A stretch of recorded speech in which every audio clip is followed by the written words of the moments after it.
Hey, it's Top 5 Tuesday here on Main Street Sports Today, presented by the Tennessee Orthopedic Alliance of Columbia. I'm Maurice Patton.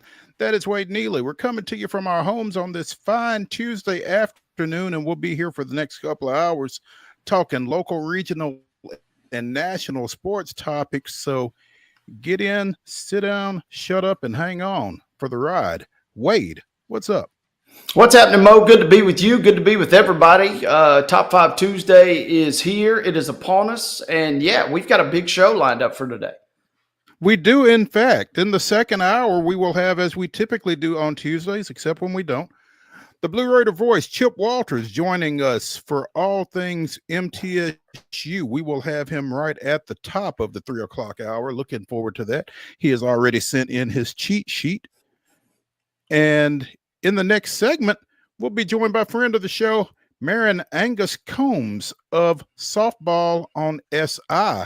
Talking a little Southeastern Conference softball because I saw a graphic yesterday that was pretty amazing as the Southeastern Conference continues to be. You know, the addition of Texas and Oklahoma was obviously a football move, but it has had far-reaching impact besides that sport, and we will be talking to MAREN about that and the oddity that I noticed that kind of prompted us to try to get her on here as they head toward postseason play and ultimately Oklahoma City. So looking forward to catching up with MAREN. It's been a while since we've had her on, and obviously it's always fun when we get Chip on. So fun show. In addition to those two guests, we'll also be talking a little Braves, a little Astros, both with big nights last night. A little more drama in one of those games than the other, but we'll be talking about both of those. Talking a little NBA playoff action. We've got a new head coach in the Nashville area. We'll talk about that here in the second hour as well. Get you caught up on the NBA playoffs that continued last night, continue tonight. And we'll be going on for, the next 2 months, I guess, Wade? Yeah, it's like a 40 days and 40 nights type situation. And last night's games delivered and then some. After some stinkers over the weekend, we got the goods last night. There we go. I don't guess they call it Black Monday in the NHL, or maybe they do, but there were some dismissals here over the weekend and into the start of the week. We'll get to a little bit of that. And again, it is Top 5 Tuesday. Wade and I, in light of the NFL draft that starts Thursday in Green Bay, will be giving you NFL draft busts. So stick around for the final segment as we get into that. That should be a walk down memory lane, and maybe not so far in some cases. So should be fun to bring up some names that didn't quite have the impact that their teams would have expected them to. And obviously folks will be hoping that they aren't on one of these lists going forward. Yeah. Coming this weekend. So yeah, NFL draft busts is our Top 5 Tuesday. Looking forward to getting into that. Let's go ahead though and get into the show with yesterday's results and today's schedule on the rundown. This is the rundown. You want it, boys and girls? Well, it's here. The Tuesday rundown is off and it is running. And that means we start with high school baseball scores from Monday night. Slew of games in the area did get played. And we start with Middle Tennessee Christian, who took care of Battle Creek last night 4-2. Beach picked up a 3-0 win versus Clarksville. It was Clarksville Northeast knocking off Springfield 11-1. Columbia picks up a 3-0 win versus Coffee County. Columbia Academy with a 10-0 win versus the Middle Tennessee Monarchs. Good Pasture 14-0 over Ezel Harding. Nolansville and Franklin. I don't know if did this one get played, Mo? It was 0-0 as a listed score. Surely that's not right. I can't imagine that being right. I'm guessing that they didn't get it played because for all of the artificial football fields over here, I think all of the baseball facilities are natural grass. So maybe they got rained out. Could have got rained out. Rain out score. Yeah, it could be rained out or could have been paused after a little bit, but 0-0 listed there. Giles County did go to Murfreesboro, did pick up a win versus Central Magnet last night, 5-3. Hampshire continues their strong season with an 11-1 win versus Culleoka. Mo's got you covered at mainstreetmurray.com with coverage there. Rossview picks up a 13-1 win versus Kenwood on the diamond last night. Independence with a 4-0 victory versus Page. It was Providence Christian 8, Franklin Road Academy 5, and Ravenwood took care of Brentwood last night 4-1. In softball action on Monday, Murfreesboro Central with a big win, 20-0 over Battle Creek. Loretto edges Columbia Central 6-5. Columbia Academy edges Battleground Academy 9-8. Riverdale and Green Hill, no score. Middle Tennessee Christian defeats Providence Christian 1-0. It was Independence 19, Spring Hill nothing. Eagleville and Summit, no score. Zion Christian picks up a sweep of a doubleheader against Clarksville Christian, 6-5 and 10-3. In boys soccer action from Monday, Columbia Academy defeats Middle Tennessee Christian 3-1. Beach with an 8-0 win over White House. And in Major League Baseball action, as we mentioned, and we'll talk more about this later in the show, the Braves with a 7-6 win over the visiting St. Louis Cardinals that was closer than it should have been. Again, more on that later. The Astros with a big win over the Blue Jays, 7-0. We'll talk more about this one later because John Denton dropped a little knowledge on us, and we need to recognize him for it. So we will get to that. That brings us into our schedule for today, and baseball action cranking up at 4 p.m. when John Overton heads to Antioch. At 4:30 now, it'll be Franklin Road Academy at Good Pasture. CPA is on the road this afternoon at Lipscomb Academy. Maplewood will welcome Hume Fogg this afternoon. Again, a 4:30 start time there. Lawson at MLK, and Glencliff will travel to Mount Juliet Christian. At 5 o'clock, Hickman County will visit Richland tonight. Big ball game there up in Linville. Also at 5, look for Webb School at White House Heritage, and a doubleheader on the campus of Zion Christian today as they host South Haven Christian.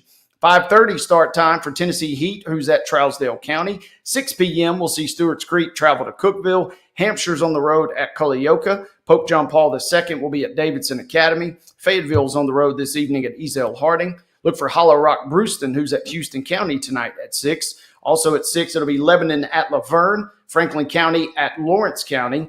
Eagleville will travel to the Middle Tennessee Monarchs. Giles County is supposed to host Murfreesboro Central Magnet tonight now after they flip-flopped yesterday. Riverdale will be on the road at Oakland tonight. Cornersville traveling to Santa Fe. Blackman is at Siegel. Wilson Central visiting Smyrna tonight. It'll be Shelbyville at Spring Hill. And closing our 6 p.m. window will be Clarksville Northeast at Springfield. At 6:30, it's the Battle of the Woods, Raven at Brent. Also, Columbia Central travels to Coffee County at 6:30. Kenwood goes to Dixon County at 6:30. Friendship Christian will host East Robertson. Page is at Independence. Franklin is at Nolansville, we assume, at 6:30. And Kirkwood is at Rossview. Also, Westmoreland travels to the Tennessee Heat, and Loretto will play at Mount Pleasant. 6:45 start for Clarksville at Montgomery Central. At 7, it's Greenbrier at Sycamore. Macon County hosting White House. Rockvale traveling to Middle Tennessee Christian. Gallatin is at Beach at 7. Mount Juliet is at Green Hill. Hendersonville hosts Liberty Creek. And at a time that we do not have, Centennial will travel to Summit. Softball action today. It's a doubleheader as Green Hill travels to Gallatin for a 4 o'clock start in the opener. Overton is at McGavock at 4:30. At 5, Davidson Academy goes to Ezel Harding. Summit is at Franklin at 5. Lewis County hosts Loretto. Greenbrier travels to Macon County. Independence is at Summit. Westmoreland goes north of the border, taking on Allen County of Kentucky at 5. At 5:30, Fairview is at Creekwood. Battle Creek goes to Franklin County. Eagleville is at Liberty Creek. That should be a good one. Riverdale is at Rockvale at 5:30, and Blackman goes to Tullahoma. Other softball games beginning at 6 tonight. Franklin Road Christian is on the road at Clarksville Christian. Santa Fe visiting Frank Hughes. Shelbyville will entertain Spring Hill tonight. Also at 6, Mount Pleasant traveling to Summertown, and Laverne will be at Wilson Central. 6:30 first pitch for Stewart's Creek, who's at Cookeville, and the same for Oakland at Siegel. And closing our softball schedule is Cookeville at Smyrna. Got Cookeville listed twice, so make sure you check your local listings before you try and check out Cookeville in action. Got a big old batch of soccer games to tap into tonight. They kick off at 2 p.m. as Rockvale is on the road at Siegel. Zion Christian is visiting Franklin Classical at 4. Giles County will be at Murfreesboro Central Magnet at 5 p.m. Also at 5, it'll be Providence Christian at BGA. 5:30 showdown for Middle Tennessee Christian at Watertown. 6 p.m. start time for Waverly at Cheatham County. Also at 6, White House Heritage will be at Gallatin. Culleoka traveling to Loretto tonight. Lawrence County will do the same on the road at Tullahoma. At 6 p.m., capping our 6 o'clock kickoffs, it'll be Lawson at Antioch. 6:30 showdowns for John Overton at Cane Ridge and Spring Hill at Lincoln County. 7 o'clock window now. Riverdale will be at Blackman. Columbia is on the road at Coffee County. Smyrna traveling to Cookeville. Laverne at Lebanon this evening. Wilson Central will visit Macon County. Page will be on the road tonight at Ravenwood. Battle Creek will come to Linville for a 7 o'clock game. We'll broadcast that one this evening on Pulaski Citizen Live. Should be a fun matchup between those two district foes. 7 p.m. start time for Oakland at Stewart's Creek. That closes your boys soccer action for tonight. Major League Baseball schedule, Cards and Braves get it on at 6:15 in Atlanta. You can see it on FanDuel Sports South. Jays and Astros at 7:10. You can see that one locally. NBA action, the Grizz will trot out to attempt a victory or at least regain some pride, if nothing else. Game 2 of their series versus the Thunder gets underway at 6:30. You can see it on TNT. And the Durham Bulls will come to Nashville for a 6:35 first pitch this evening. Tail Wagging Tuesday will be in effect, ladies and gentlemen, as the Sounds are at home, and they kick it off again at 6:35 tonight. That brings us to the end of your Tuesday schedule. And ladies and gentlemen, that concludes your Tuesday rundown.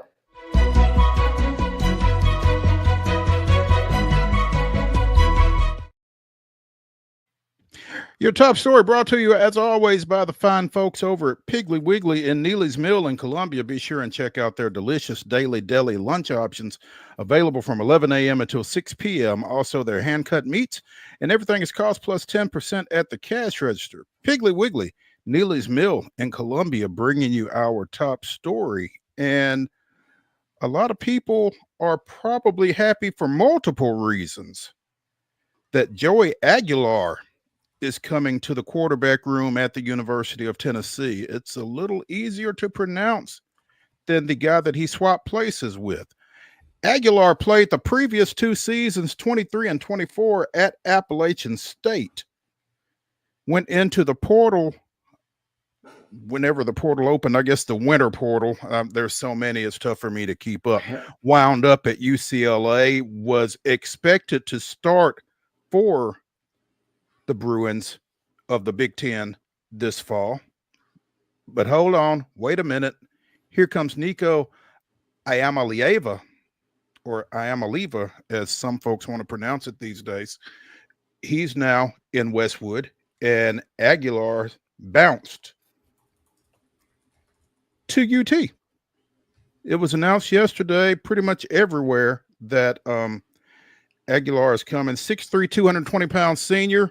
He's got 1 year of eligibility. Again, played the previous 2 seasons at App State after starting his career at Diablo Valley Community College. California native. So, you know, he thought he was going home to finish out his career.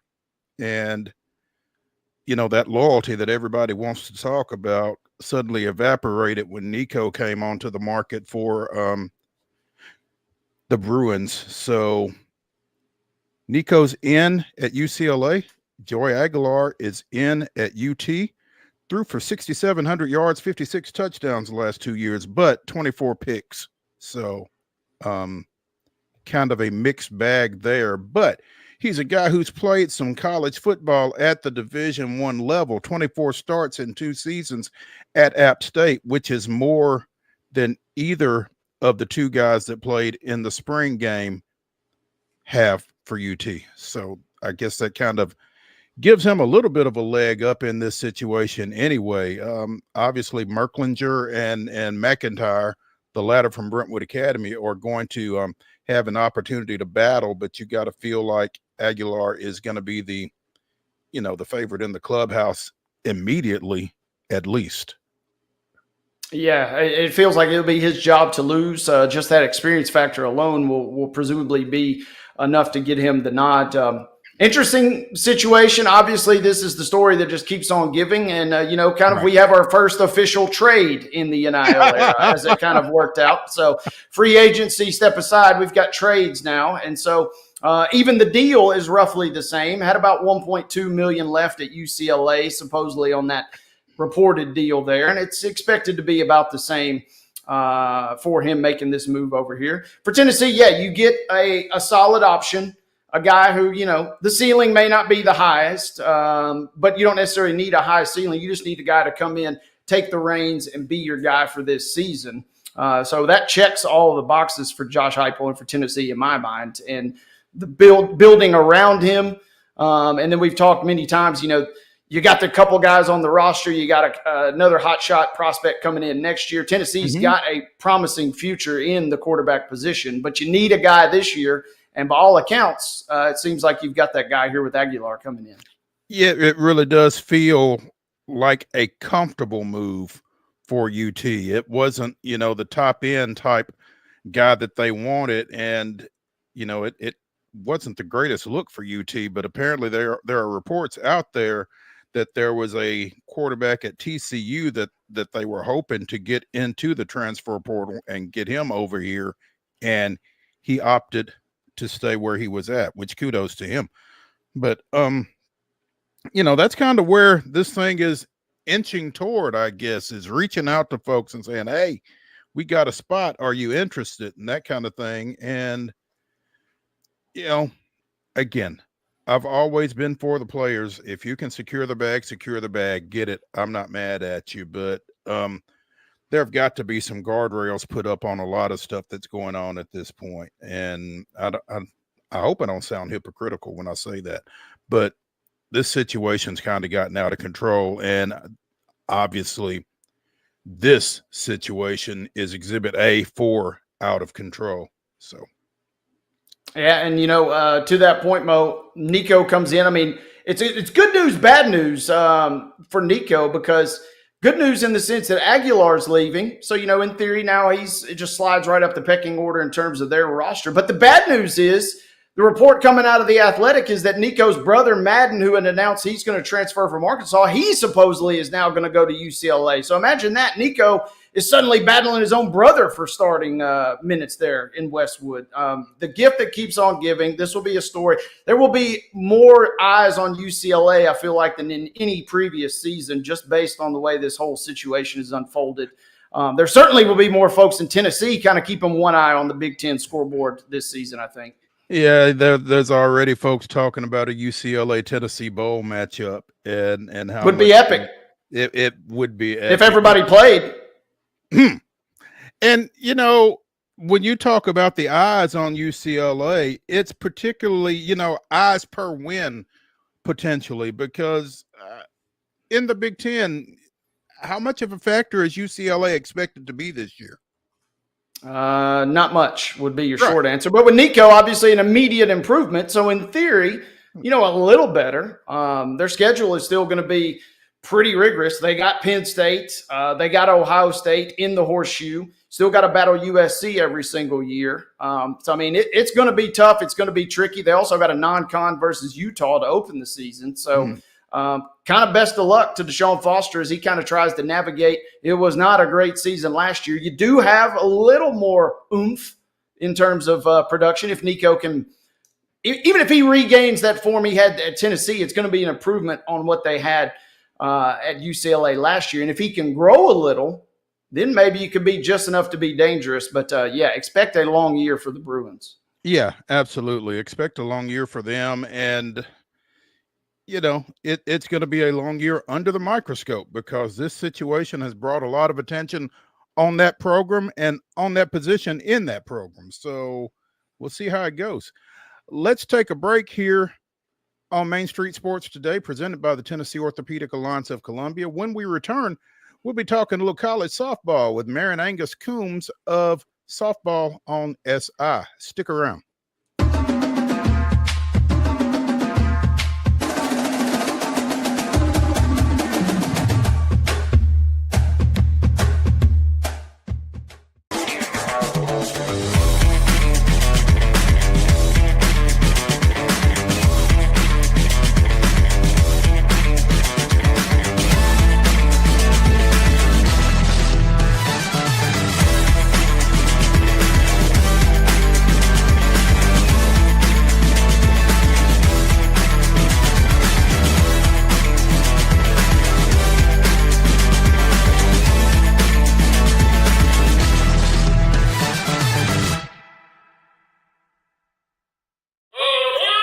Step into the Lionel retail store at Opry Mills, Nashville, and you'll be captivated by all the magic of the 123-year history of Lionel trains.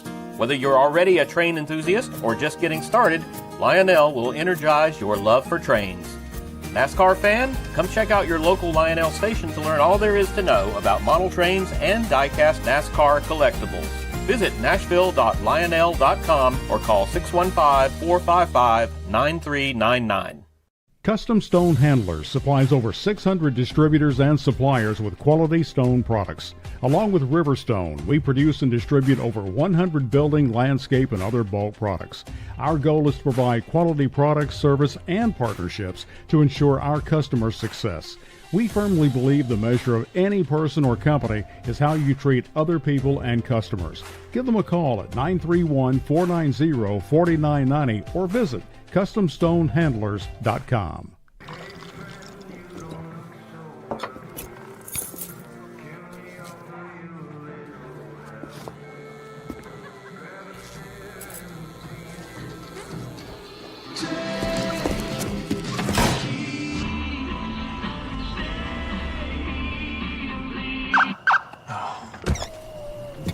You're seeing the signs too, right? What signs?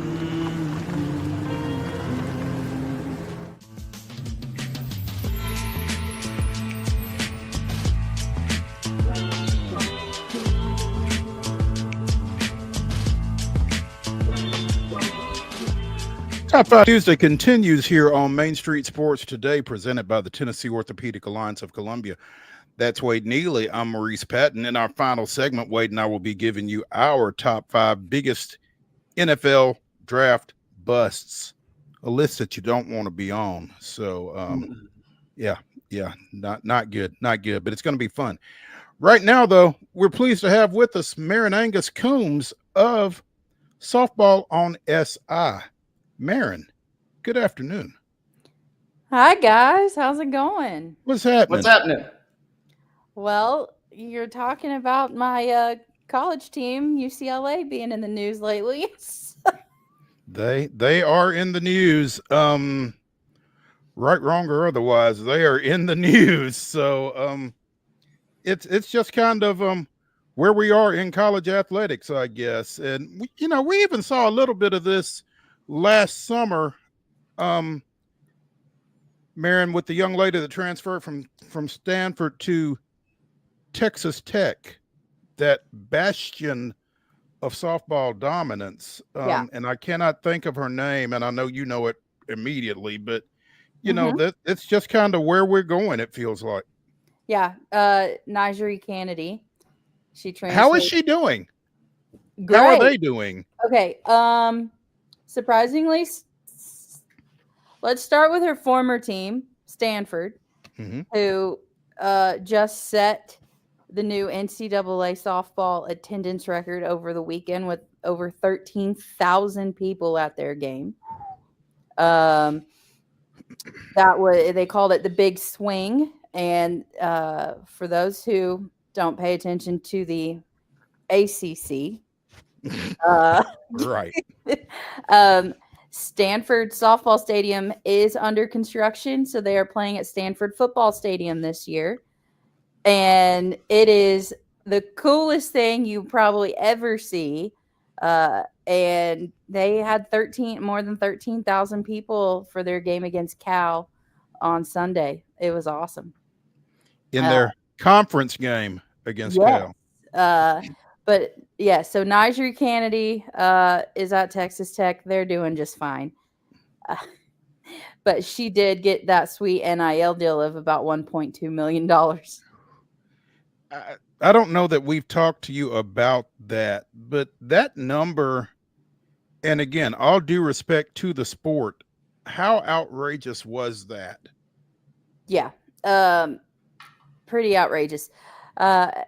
It's a number that we really don't see in softball. You see it in football.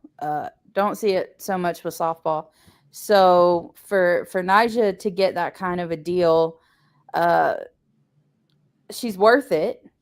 And from learning some of the behind the scenes things, Several schools were after her, but she was able to get one specific person to come in for Texas Tech and say, hey, we're not going to lose you to Texas. We're not going to lose you to Oklahoma.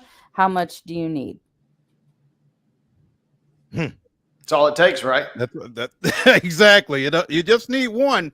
I mean, that's going to kind of be the theme for a lot of folks in this draft here in a couple of days. You only need one team to fall in love with you, and for Najee, it was Texas Tech, I guess. So kudos again to her. Yeah. So she's doing fine. She's still going to be, I think she's in the running for the National Player of the Year. Do I think she's as dominant as she was at Stanford? No, but she's doing more. She's become a two-way player. Stanford didn't use her as a two-way player as much as Texas Tech is, but we will see how Texas Tech does down the stretch, because they have never played in a Women's College World Series, period. So this is uncharted waters. What we brought you on for, and obviously we kind of went off on a tangent there, but we can do that. But I saw Softball America's top 25 yesterday, and it's been same song, different sport all year for Wade and I, talking about the dominance of the Southeastern Conference in football, in men's basketball, and women's basketball, in baseball. And so when you look at the Softball America top 25 poll this week, and you see 7 of the top 10 spots are filled by SEC programs, it's not a great surprise. No, not at all. Not a surprise at all. The only surprise I would say is that it's kind of been a rotating door at the top. There is no dominant number one team this year. Okay. However, the top 5 teams have kind of separated themselves in a way where the top 5 have been in the top 5 for quite some time. It's just a different order. And this week, that revolving door has kind of got orange trim on it, because it's the Lady Vols of Tennessee sitting in that number 1 spot this week, as you put it. Texas A&M, last week's number 1, is now number 2. Texas, also of the SEC, is number 3. Florida State breaks up the roll at number 4, Florida, followed by Oklahoma, Arkansas. Excuse me. Oregon, Florida, UCLA, and South Carolina. Who of those 7 SEC teams are you most surprised to see in the top 10? Ooh. I'll give you a minute to think about that, because I didn't realize South Carolina. I know South Carolina has traditionally been a pretty good softball program. I didn't realize that was. I wasn't familiar with their game. I apologize, as Shaq would say. I didn't realize they were this good this year. Yes. So South Carolina, I would say, is a surprise, because they have not been this good over the past couple of seasons. Now they've got a new coaching staff. They took advantage of the transfer portal and brought in 6 players from Charlotte, which is where the coaching staff is from. And they have turned it around. They're doing a great job. The coaching staff there is doing a great job with this program, and they've really they are a top 10 team. Now, of the group that you mentioned, I would say it's the most surprising, because they weren't there last year. Right. You mentioned South Carolina taking 6 kids, or that staff taking 6 kids with them from Charlotte. And we were talking in the last segment that you might have heard us about, there need to be some guidelines, some safeguards something. A school shouldn't have to worry about losing 6 players to one program in a coaching change like that. Especially, we saw it a couple of years ago. We talked about Laura Mueller transferring from MTSU to Tennessee, and the caliber, the level that she was being recruited to coming out of Forest High School in Chapel Hill, and all of a sudden she's playing in the SEC, and kudos to her. But, for a Jeff Breeden and a staff to be able to go out and see, hey, this kid can play, and be able to get them into their program. And then when Tennessee comes calling after 2 years, you can't do anything about that. No. But, that's obviously a loss to that program. And you're not going to go out and get another Laura Mueller out of the high school ranks. If you're Charlotte, you're not going to go out and get 6 kids that are capable of playing at South Carolina. I mean, it's just the trickle-down effect of this is really tough to see. It really is. And if you look while we're talking about Tennessee, they benefited from South Carolina because they brought in Sage Margecko, right? So, like South Carolina brings in pitchers.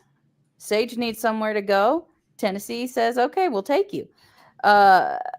It's a revolving door, but you're right. There does need to be some type of parameter put on this, because what we're seeing in softball, at least, is that you've got these kids who maybe aren't recruited by these Power 4 schools out of high school, and they end up at a mid-major, but one good game for your mid-major against a Power 4, and that coach is now calling your club coach, your high school coach, your mom, your dad, your uncle, your cousin, your teammates, saying, hey, we got a spot for you.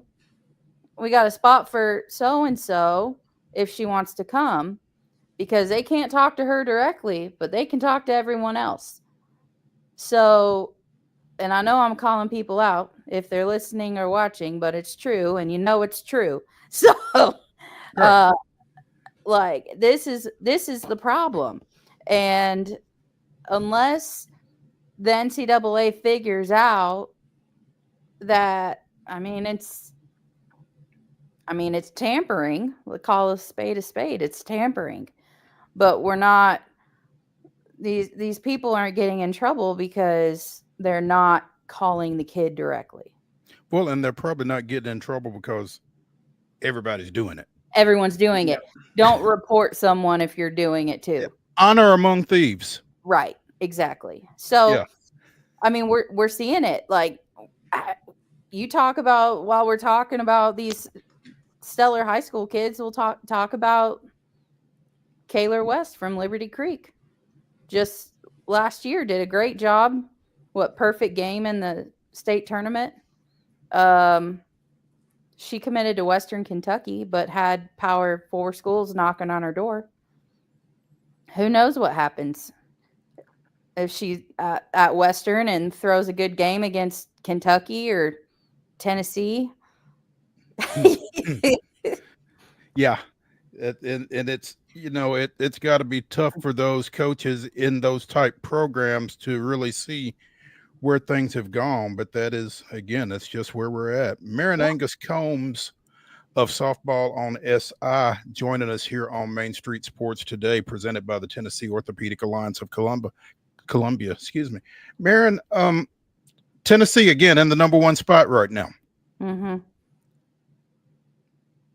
A lot of parity in women's softball right now. Tennessee went to Oklahoma City last year, one of the last 4 teams standing, but couldn't quite get over the hump again. And we've got another friend of the show, Christopher Gabriel, who is not a huge fan of the coaching staff for that very reason. They can get you to the threshold, but they don't seem to be able to get over the hump. What's different about this team? Or is there anything different about this team? I think if you have a pitcher that throws 78 miles per hour, that'll get you anywhere. Carlin Pickens is by far the most dominant pitcher in college softball. However, the rest of the team that is supporting her, the makeup of it isn't much different than before.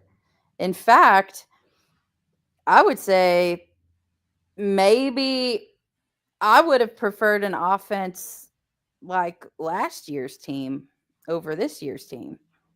However, Carlin Pickens is just becoming better and better every year.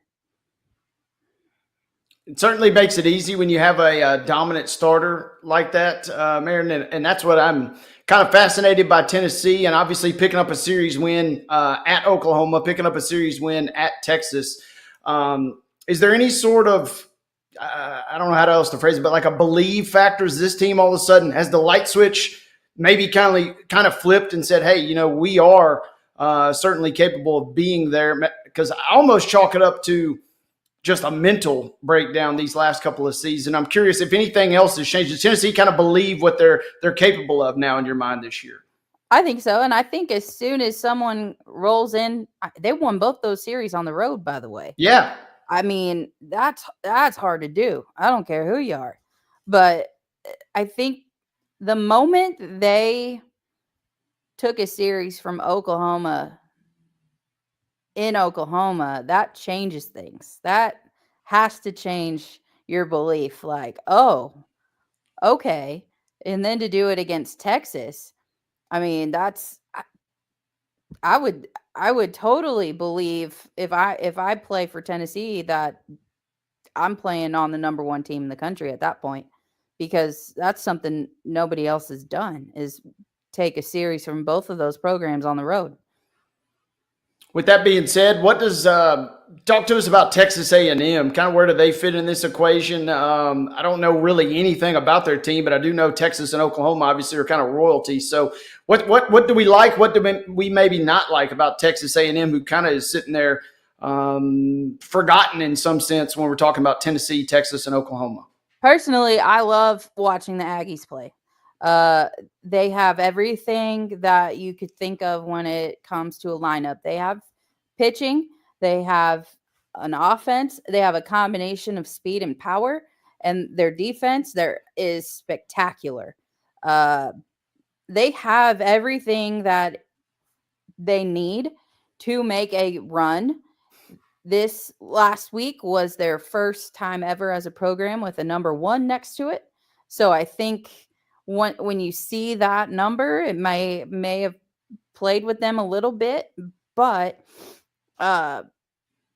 they went into Mizzou over the weekend and did not play well. And I think that's where you see Tennessee leapfrogging them.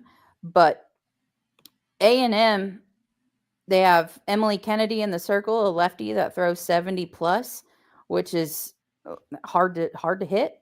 You've got their lineup. They've got speed at the top, power in the middle, and more speed at the bottom. So it's set up like you would want a lineup. And then with their defense, Allie Enright in the outfield, it makes plays left and right. So I mean, they're fun to watch. If you get a chance over the next couple weeks to watch Texas A&M, I highly recommend it.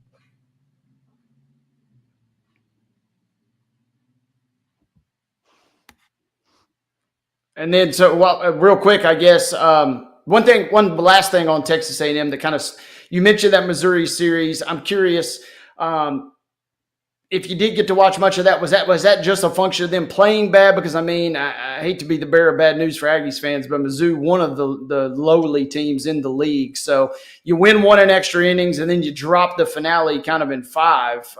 Is that enough of an alarm bell to say, hey, this team still has some holes they got to work on, or do you just chalk that up to, hey, it was just a bad weekend? Well, they played the 3 games in 24 hours, which yeah. So a 24-hour series is, you're going to be tired by game 3. But also Mizzou has a losing record at the moment. And if you have a losing record, you do not make the NCAA tournament, period. It doesn't matter what conference you're in, what your RPI is, what your strength of schedule is. Mizzou needs wins badly. They're playing like a team desperate for a win. And I think they were able to catch A&M on the tail end of, I would be tired playing 3 games in 24 hours. MAREN ANGUS-COOMBS. I'm sorry. Yeah, Combs. Yeah, that's right. Yeah, there we go. Of Softball on SI, joining us here on Main Street Sports today, presented by TOA of Columbia. We mentioned Tennessee again. They finish up the regular season against Texas A&M in Knoxville after they go to Ole Miss this weekend. But that belief, that number 1 spot, those wins on the road at Texas and Oklahoma, does all of that lead to, getting into that championship series in OKC this time? It might. There is, I will say, okay, so Tennessee did add Sophia Nugent to their roster. She's their catcher. She won a couple of national championships at Oklahoma before transferring to Tennessee. And then you take in, they added Craig Snyder to the coaching staff. He won a national championship with Florida State. When you bring in people who have the experience of either winning a national title or playing for a national title, that will help kind of explain things better to the rest of the team that has never been in that position. I mean, none of the rest of the team, I mean, outside of Karen Weekly, doesn't know, what it's like outside of I guess now those 3 people, right? Mm-hmm. They weren't around when the Renfros were leading them to a title series against Oklahoma. So you would hope that those 3 can motivate this team down the stretch, because they know what it takes to get there and they know what it takes to win. Again, we've seen the dominance of the Southeastern Conference throughout this college athletics season. There are 11 SEC teams in the top 25 this week by Softball America. What is the NCAA tournament field going to look like relative to the SEC? Do you think they get 11 teams in or more? They'll get more. As of now, everyone except Mizzou will be in the tournament. So that's 14 of 15. 14 of 15. If Mizzou is able to get to 500 or better, then all 15 will be in. Wow. Yeah, and then this is where I think things get even more interesting, is when you have to create regionals, because they can't be in the same regional. So out of the 16 regionals, if all 15 get in, you've got an SEC team in each one. So good luck. Good luck. Selection committee. Yeah. Don't envy those guys. Not at all. Not at all. Yeah. MAREN, we appreciate you spending some time with us this afternoon, and I'm sure we'll be swinging back to you as this season winds down and heads toward conference tournament play, NCAA tournament play, and Oklahoma City. But thank you. We appreciate it. Thanks for having me. All righty. See you soon. Let's take a break here on Top 5 Tuesday on Main Street Sports today, presented by the Tennessee Orthopedic Alliance of Columbia. When we return, we'll be talking a little baseball. Stick around.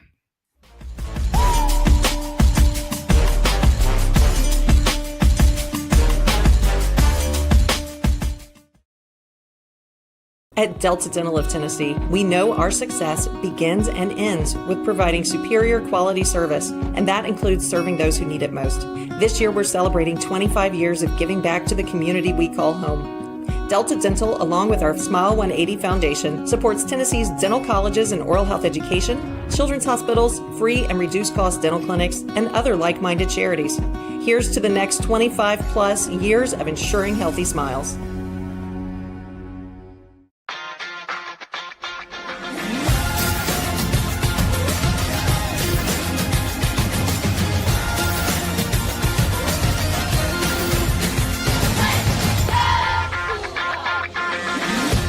Zion Christian Academy at zioneagles.org or 931-388-7531. You can schedule your appointment to visit their beautiful campus. Again, zioneagles.org or 931-7531 to schedule your visit today.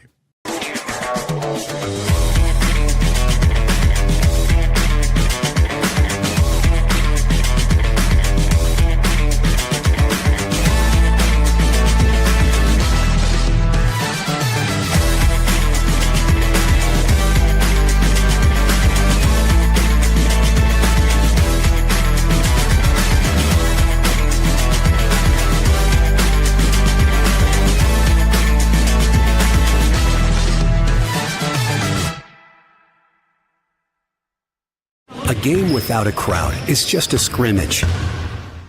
A performance without an audience is just a rehearsal. Without your presence, high school sports and the performing arts aren't possible.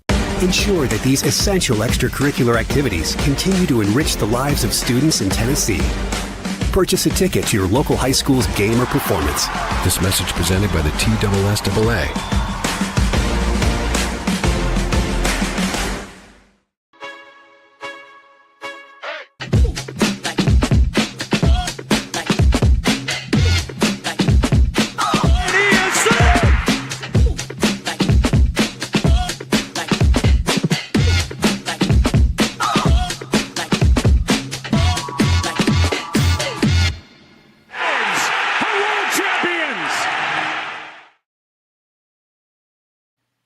April 22nd, 1966, following back-to-back losses to visiting Pittsburgh and a 6-game road trip to New York and Philadelphia, the Atlanta Braves defeated the Mets 8-4 for their first home field victory since moving south from Milwaukee. The Braves scored multiple runs in 3 different innings, including a 3-run third as Rico Carty had an RBI base hit and Woody Woodward drew a bases-loaded walk. Carty was one of 5 Braves with a pair of hits in the victory as Atlanta banged out 13 safeties off six different pitchers. That was this day in Braves history. Maybe this Braves team will take a cue from that Braves team and keep the offense turned up as they won their 4th straight game. And I wasn't sure I would ever say that, but they won their 4th straight last night, defeating St. Louis 7-6, scored 5 in the 8th, and then had to hang on. And Wade, you've seen it. Closers in non-save situations are a recipe for, it's kind of like prevent defenses in football. Iglesias comes in with a 7-3 lead and promptly gives up 3 runs before finally pulling himself together and getting a check swing 6-inch ground ball out of Nolan Arenado that Murphy was able to field and tag Arenado before he got out of the box for the final out of the ball game with the tie and run on base. So, a game that looked like the Braves were going to kind of get through drama-free suddenly had some drama, but they got out, and they've won 4 straight. Yeah, give the fans a little extra mojo, 30,000 plus on hand to see a little extra.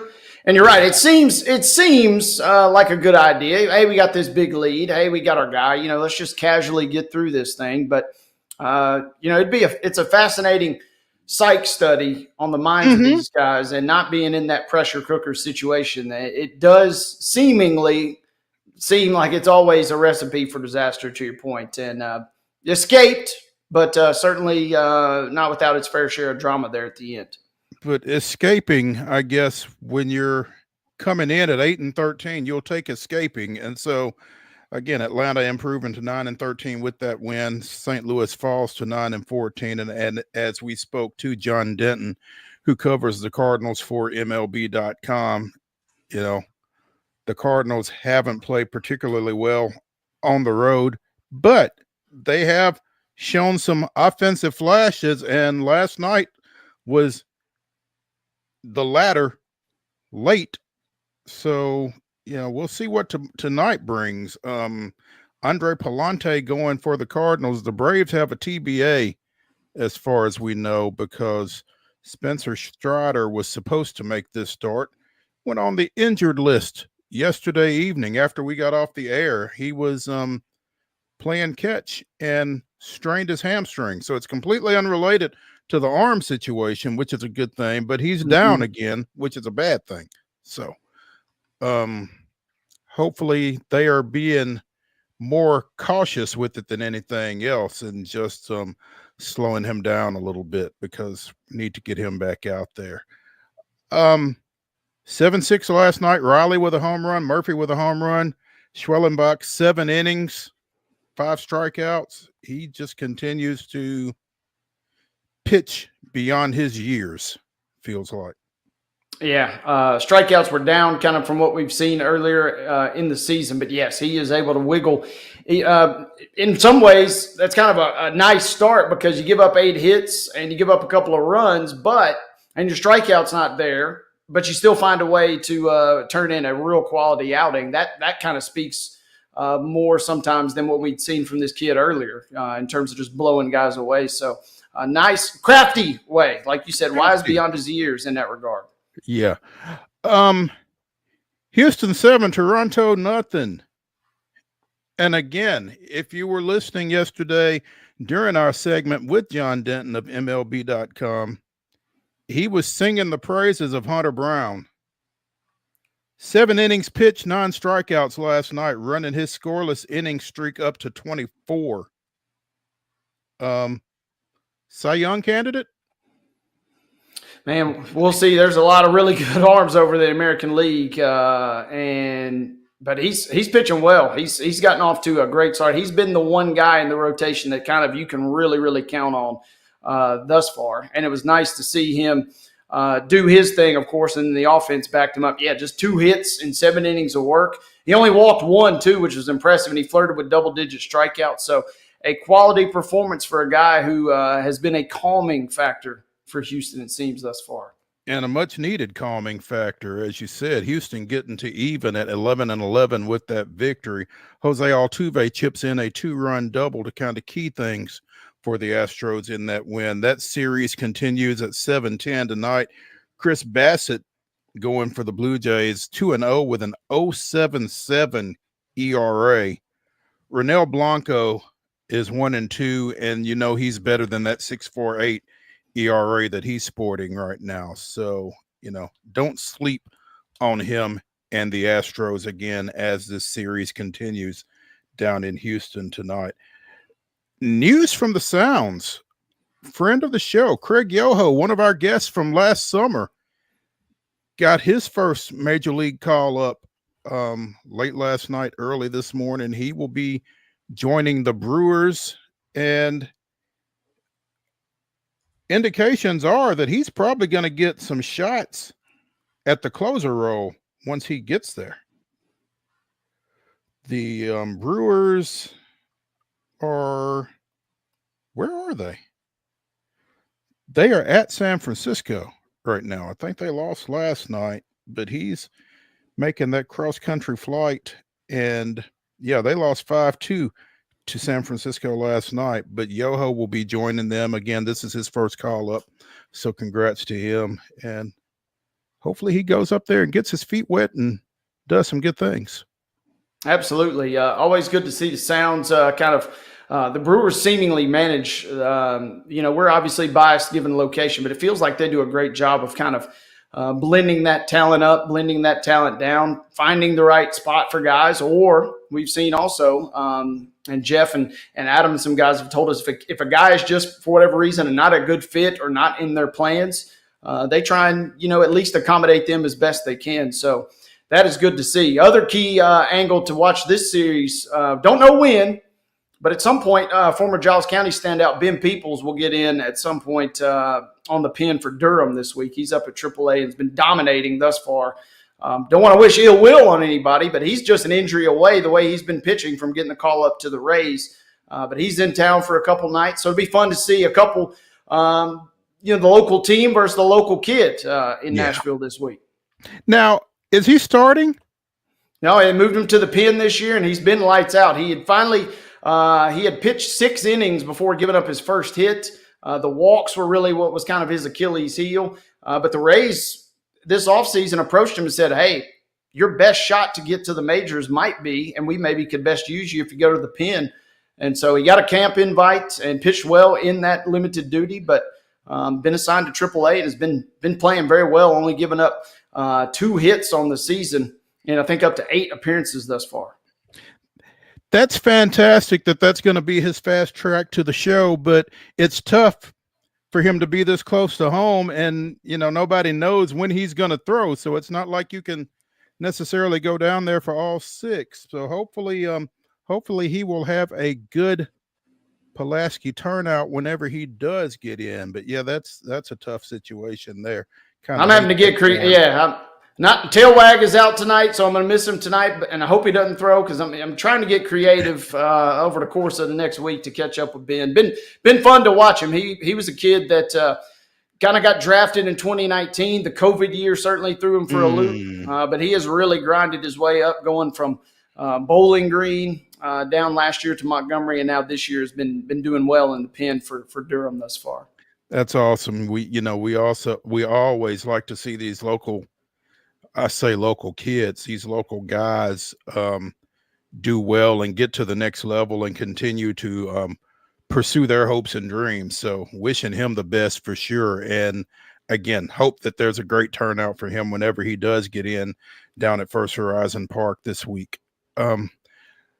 Let's take a break here on Top 5 Tuesday on Main Street Sports Today, presented by the Tennessee Orthopedic Alliance of Columbia. When we return for hour number 2, we'll be joined by the Blue Raider voice, Chip Walters. Stick around.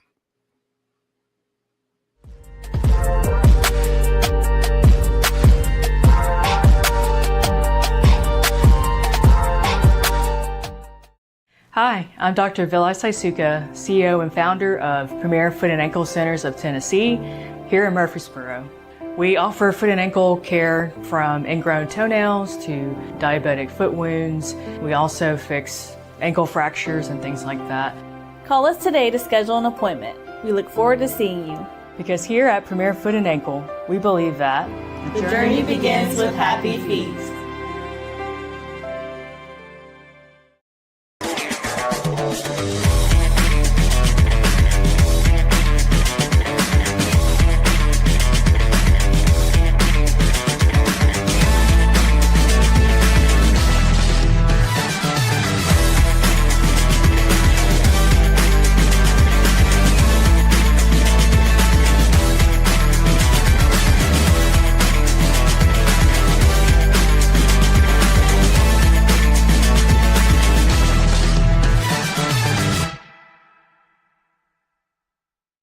Jones & Lang Sporting Goods here in Columbia has been outfitting teams, officials, and anybody else from T-ball to college for 50-plus years. Be sure and check them out at 931-388-8060 or online at jonesandlang.com. Jones & Lang Sporting Goods, the look of a winner. Custom Stone Handlers supplies over 600 distributors and suppliers with quality stone products. Along with Riverstone, we produce and distribute over 100 building, landscape, and other bulk products. Our goal is to provide quality products, service, and partnerships to ensure our customers' success. We firmly believe the measure of any person or company is how you treat other people and customers. Give them a call at 931-490-4990 or visit CustomStoneHandlers.com. Piggly Wiggly, located in Neely's Mill Shopping Center, is Columbia's locally owned and operated Cost Plus 10 grocery store dedicated to serving the community with low prices and smiling faces.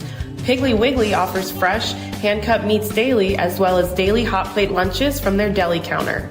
You're certain to see smiling faces and a helping hand when you're here at Piggly Wiggly. Come by and check out our fresh produce, high quality meats, and more. Down home, down the street, we'll see you at the Pig.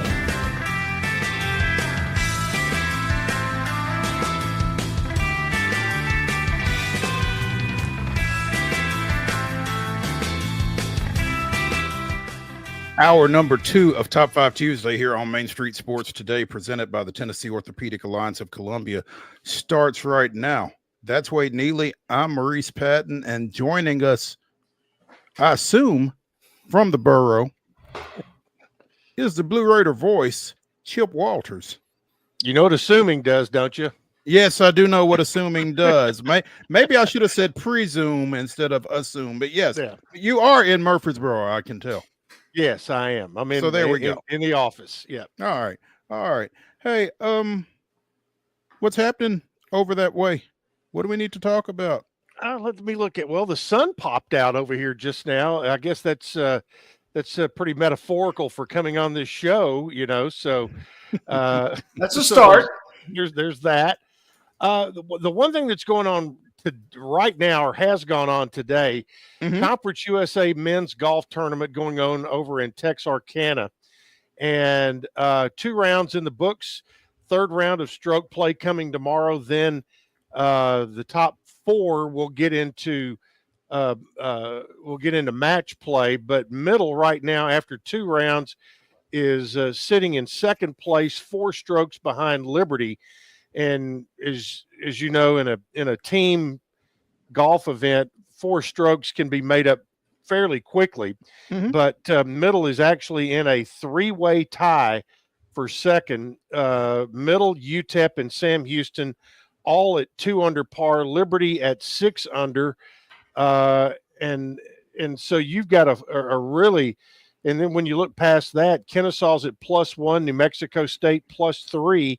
So within you've got 1, 2, 3, 4, 5. You got 5 teams within 5 strokes of each other. So tomorrow could literally be moving day down in Texarkana. But kind of the story within the story is Middle's Carter Manath, who shot an even par 72 today. And Carter is the young man from Texarkana, by the way, who lost his father and grandparents in the plane crash, about 10 days ago, something like that, 10, 11 days ago. And he has come on and played well in the first 2 rounds of this event. So it says an awful lot about that young man. He, J.J. Zimmer, and Marcus Vargin, all with scores of 72 today. So they've all had good. It looks like Middle's playing pretty consistent, but I'm just really proud of how Carter Manath has bounced back. That's pretty amazing. And as you said, going back to his hometown and having that kind of performance, I would imagine there's a little bit of comfort in being back on home turf. But man, that was hard to hear when that took place last week. And they were coming to see him play, right? That's correct. They were flying. Middle was playing in the Tar Heel Invitational over in North Carolina, and they were flying in a small plane. Dad is a pilot, and it crashed into the Cherokee National Forest over in Polk County, not far from Cleveland, Tennessee. And I know it took the rescuers about 3 hours to find the wreckage.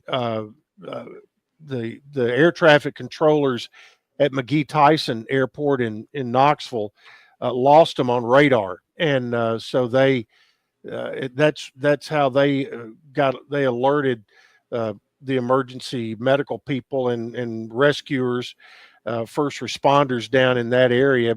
Kind of gave them a ballpark area of where they lost them on radar, and like I said, very thick, mountainous area down there, and it's totally sad situation. But as we have seen in the past, Mo, thinking back to the Tina Stewart situation, how the Blue Raider community pulled together back then, did it again for Carter.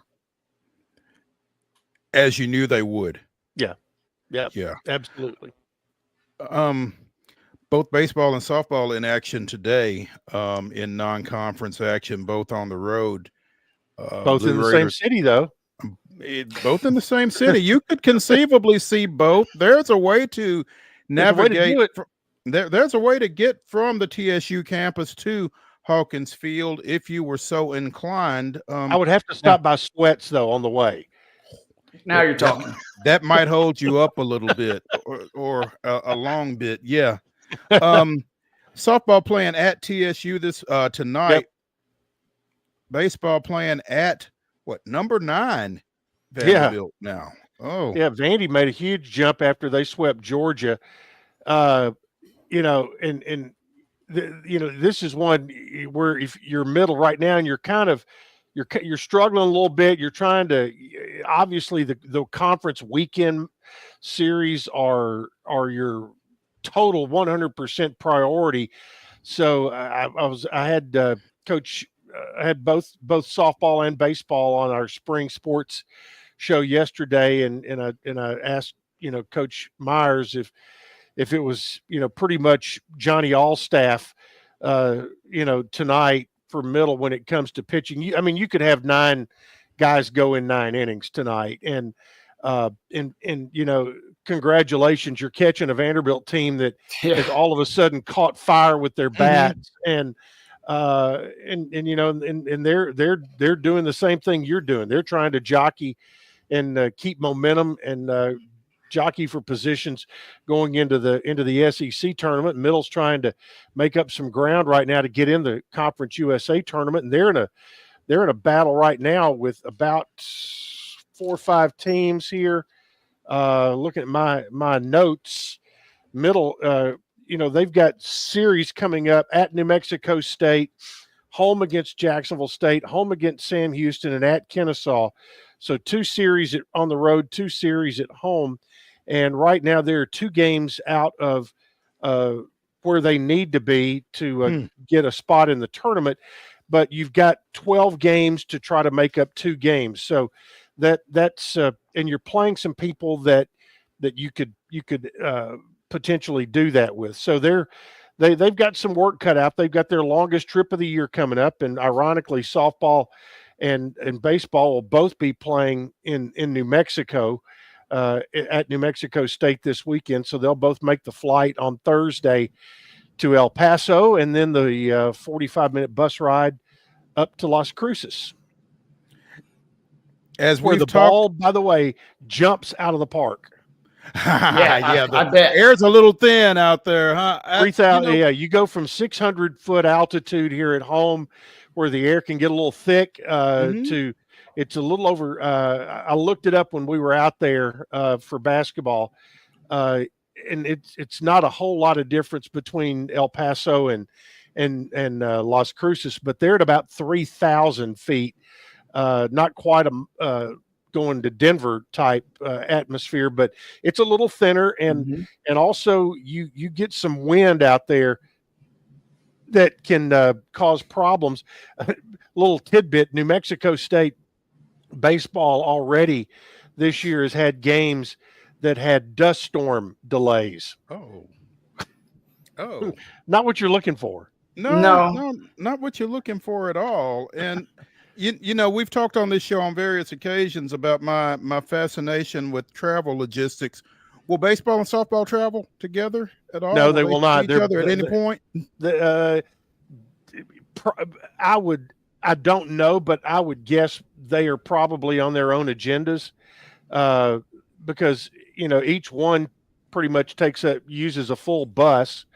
Once you get to the airport, their eating schedules and stuff may be a little different. They could end up in the same hotel. That happens from time to time. When we were out at New Mexico State, we didn't. Sometimes we'll run it. Well, because that trip we were at New Mexico State on Thursday and UTEP on Saturday. on Wednesday when we got there, I'm seeing all these guys that look like basketball players, but they're not like college age. Turns out it was the Harlem Globetrotters that were staying in the same hotel with us. And so they had a game at UTEP, as a matter of fact, on I think Friday night or whatever between UTEP games. And so anyway, we play Thursday night in Las Cruces, and as soon as the game's over, we bus on down, 45 minutes to an hour, and check in the hotel in El Paso, which is a really super nice place we're fortunate to stay in right downtown. And when we got there, Western's men were still there. They had played at UTEP, but they weren't going to go up till the next day. So you cross paths a lot of times with your travel partner. And for us, obviously, it's Western Kentucky. But yeah, pretty much those teams, baseball and softball, even this will be the second time this year they will be playing the same road opponent over a weekend.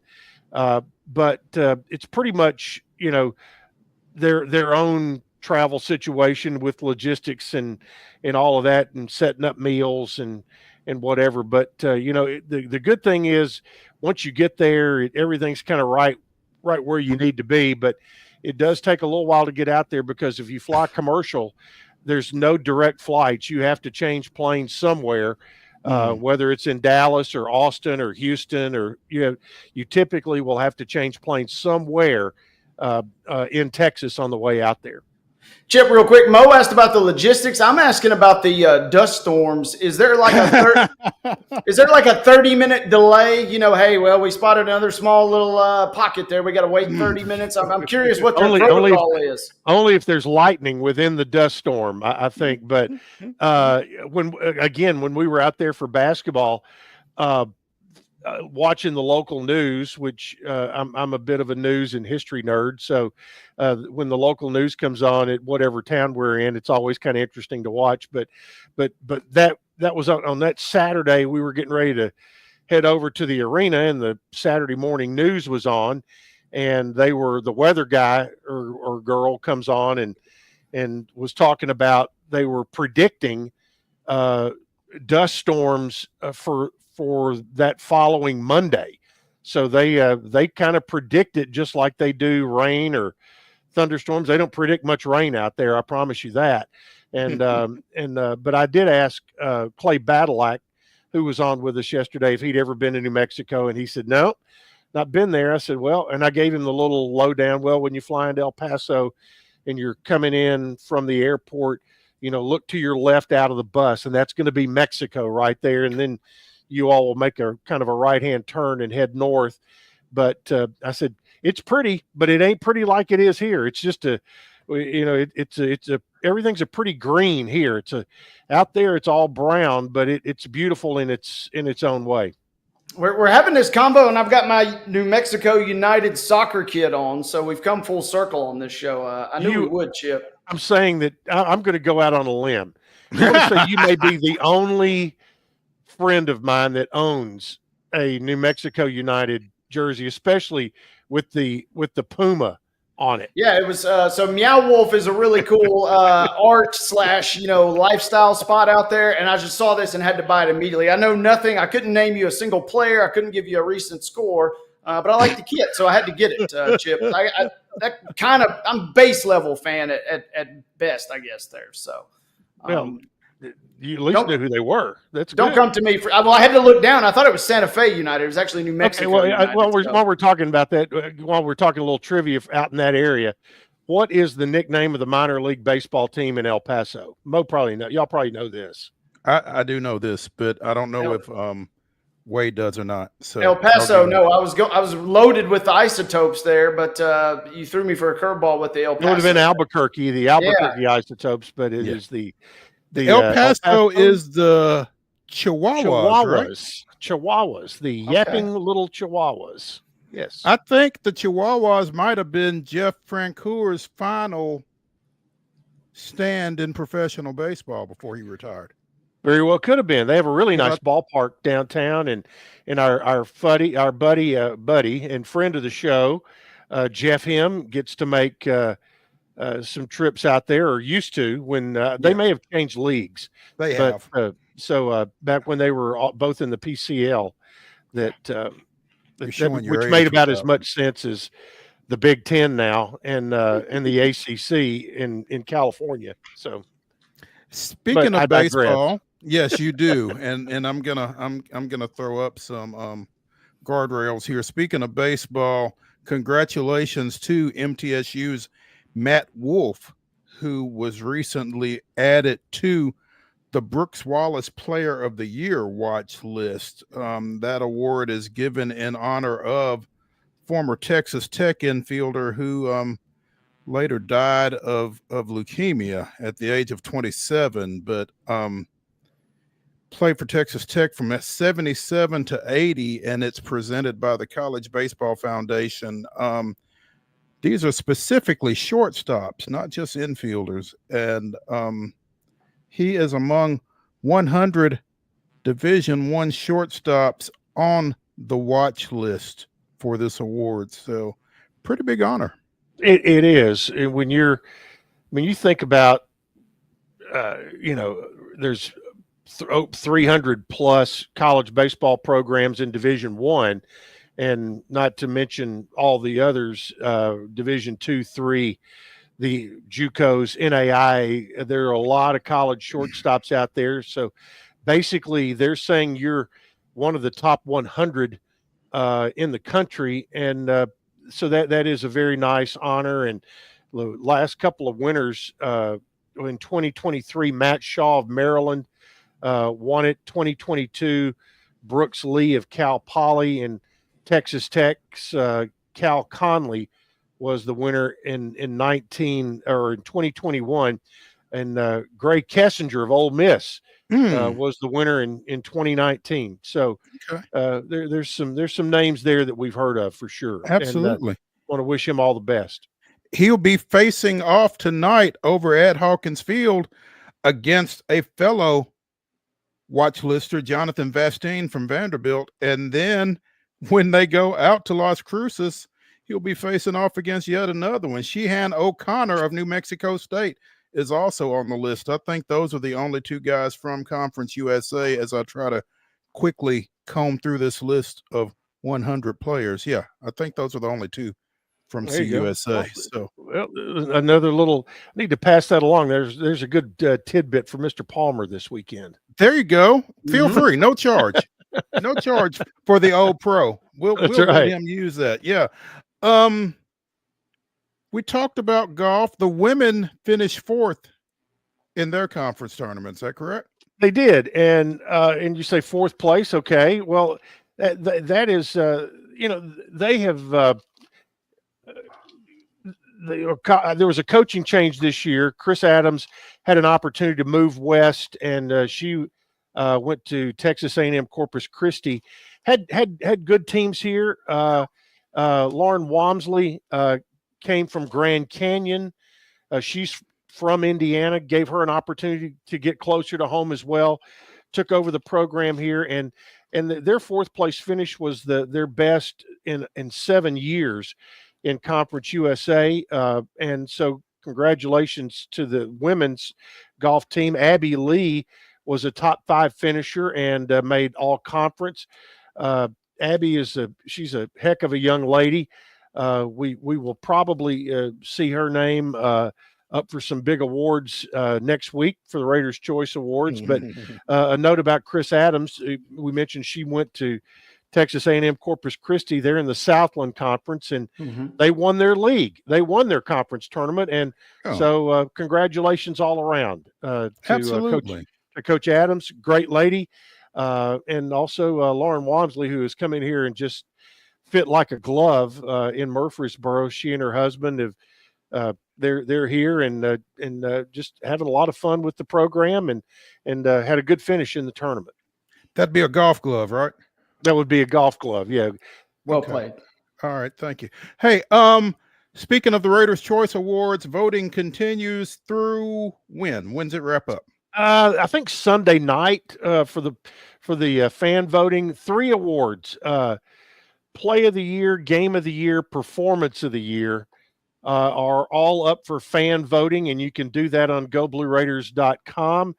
And I know there had been some website issues a bit earlier in the day, but I know they were efforting on those, but you can Had they go just on gotten so many votes or so many right. folks trying Shut to it vote that down. it just blew it up? Just shut it down. And but you can go on there and you can watch the videos of the nominees. There's a video package for each award, and make your selections.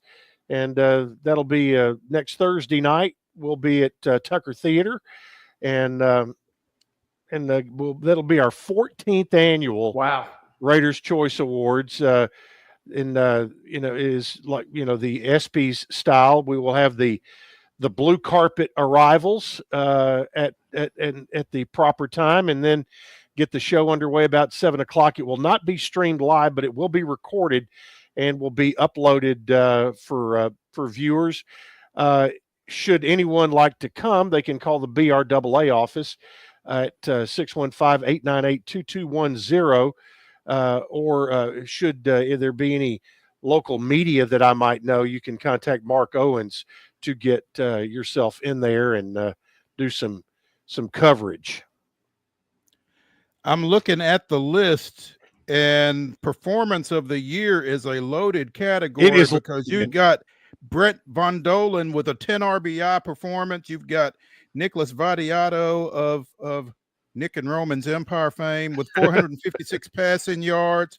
You've got a Drew Horn no-hitter. You've got Jana Want with a pair of home runs. You've got Issam Mustafa's 30-20 performance. I mean, man, I'm telling you, whoever wins that will have done something. That may be the toughest award to win next week, because you're right. It is absolutely loaded. Game/event of the year includes Jeff Breeden's Lady Raiders softball win down at number 19 Mississippi State. Men's tennis beating number 30 Georgia Tech. The Lady Raider women's basketball team winning in the conference semis against Western. The men winning during the regular season at Western. I mean, again, it's not the performance of the year, but you've got some really good ones there. And these plays of the year, including is Omari Kelly coming back? Should he win this play of the year? I think that may must be be one of those, present to win. I think that may be one of those where I may need to have my line ready. Excepting for Omari Kelly is Maurice Patton. That kind of thing. But yeah, this is great, man. Y'all go vote on this. Again, it's on goblueraiders.com, and they're going to need some help coming up with that performance of the year for sure. So yeah, go vote on that. Men's tennis continues their dominance in the conference. So he got one for the thumb last year. And now he started on the other hand this year. And this is a team that Jimmy Borndame has this is one that has this one may mean more than some of the others, simply because this team has gone through a lot with personnel, all kinds of stuff, injuries, but came back and then to beat Liberty on their home court for love to win the title had to be very satisfying. Have not heard yet when the NCAA selection show will be, but the Blue Raiders hope to get a destination that it will be close enough to where the tennis community can be there and be supportive. Just dominating, like you said, Lord of the Rings, basically, right? I like those rings on there. So yeah. Some portal news for the Blue. Well, one piece of portal news, I guess, because you had one transfer added to the women's basketball team, Elena Contreras, who previously played at Missouri, Kansas City. The mascot for Missouri, Kansas City, Chief? Yes. Chip? Yes, I do. The Kangaroos. There we go. Everybody knows. But there are two schools that have Kangaroo mascots. Do you know who the other is? Akron, right? That would be correct. The Zips. The But they have a Zips, mascot. but or the a mascot is kangaroo. a kangaroo. That's wild. Yep, they're the Zips, but the mascot is a kangaroo. But Goodness yeah, gracious. she the what I heard someone talking about her and just said, I mean, and she's a terrific 3-point shooter. And the comment was, she hits all the shots that these people hit against us, and that's so she's one that she can find her own shot, and she can manufacture her own shot from outside the arc. So pretty athletic. To me, kind of looks in the face and all, kind of like Tamia Scott, but looks a little bit similar. The guys, as you mentioned, had one as well, and that comes from junior college ranks, and that would be Marcus Whitlock. He is at not Coffeyville, Cali College in Kansas. Who, by the way, assistant coach at Cali College is Reggie Scurry. Understand that Middle got him over Western Kentucky and Jacksonville State. The only stat I'm going to give you on him was that he hit 99 threes last year. 99. Okay. Seems like a lot. That seems good. He's transferring back to Conference USA. Began his career at Kennesaw State, coming out of the Georgia high school ranks. Went out to Cali for a year, and so he comes back with. Well, I guess he redshirted. He redshirted at Kennesaw. Never played a game there, and so he was a JUCO first team NJCAA All-American at Cali, and was one of only 2 freshmen on their 10-person, I think, 10 or 12-person All-American team this year for the National Junior College Association. So, he's a guy that I had a chance to meet him during the spring football showcase, and nice enough young guy, and looking forward to getting back here. And he's from Georgia, so it's an opportunity for him to get closer to home. And I think he'll, you think about all the guards that were in Conference USA last year that could fill it up. It just proves you got to have some of those guys, and he looks to be one that can do it. So, but the work continues for both teams as they work in the portal right now. And so he's got 3 years then. That's correct. That's correct. Okay. All right. Finally, until somebody has another lawsuit, so we'll figure that out. We may have saved the best for last on this one, and as we have mentioned on more than one occasion, Chip helps us out. He kind of sends a cheat sheet of topics to get to while we've got him, and he's got 3 asterisks next to Uncle Nearest Bar coming to Floyd Stadium. That's right. Tell. Well, you have been spotted in the south end zone in the Cedar Glade Brews area. Yes, I have. There is visual evidence. There's somewhere. Visual evidence of that. Now, in the north end of Floyd Stadium, the new Student Athlete Performance Center, which is now scheduled for a ribbon cutting on July 30th.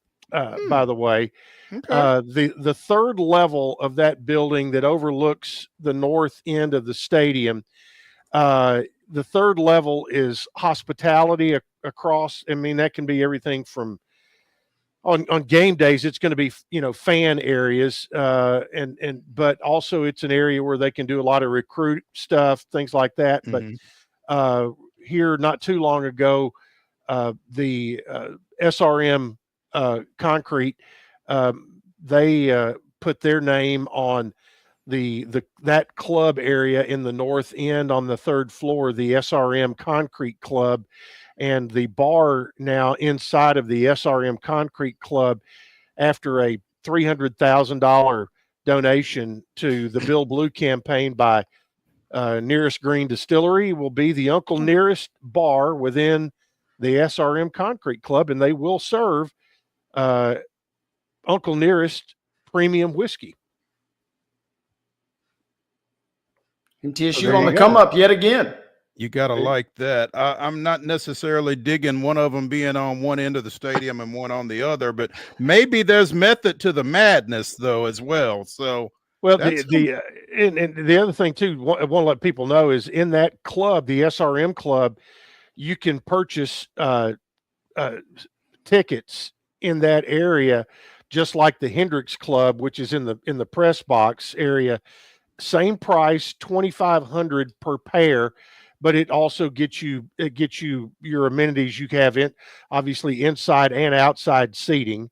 You have access to pregame food, and you have access to the SRM club and the bar.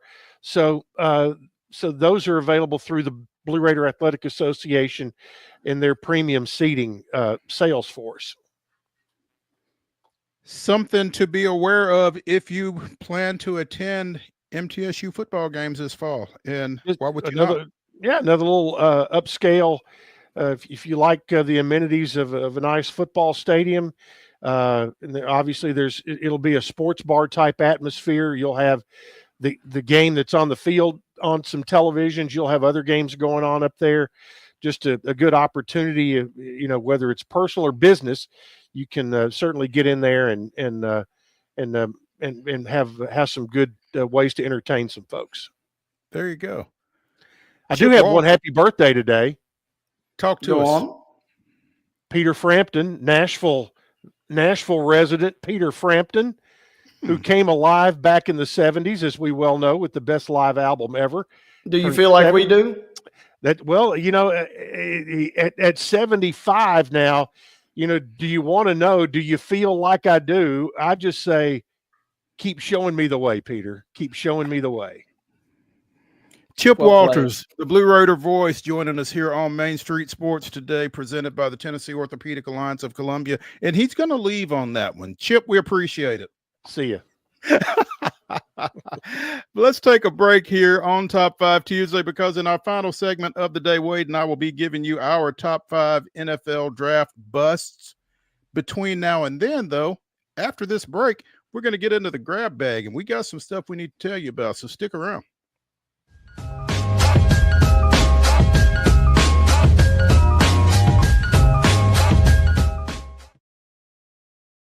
Hi, I'm Riley, a certified physician associate here at Premier Foot and Ankle Centers of Tennessee.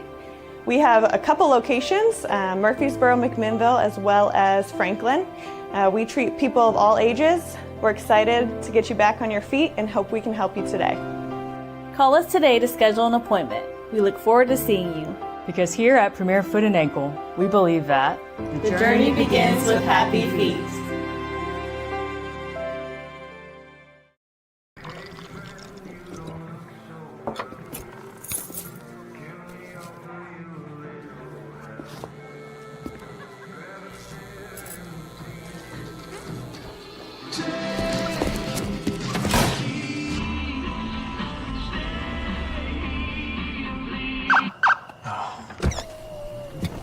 You're seeing the signs too, right?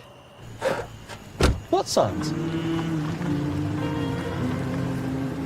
Jones & Lang Sporting Goods here in Columbia has been outfitting teams, officials, and anybody else from T-ball to college for 50 plus years. Be sure and check them out at 931-388-8060 or online at jonesandlang.com. Jones & Lang Sporting Goods, the look of a winner. Zion Christian Academy at zioneagles.org or 931-388-7531. You can schedule your appointment to visit their beautiful campus. Again, zioneagles.org or 931-7531 to schedule your visit today. Piggly Wiggly, located in Neely's Mill Shopping Center, is Columbia's locally owned and operated Cost Plus 10 grocery store dedicated to serving the community with low prices and smiling faces. Piggly Wiggly offers fresh, hand-cut meats daily, as well as daily hot plate lunches from their deli counter. You're certain to see smiling faces and a helping hand when you're here at Piggly Wiggly. Come by and check out our fresh produce, high-quality meats, and more.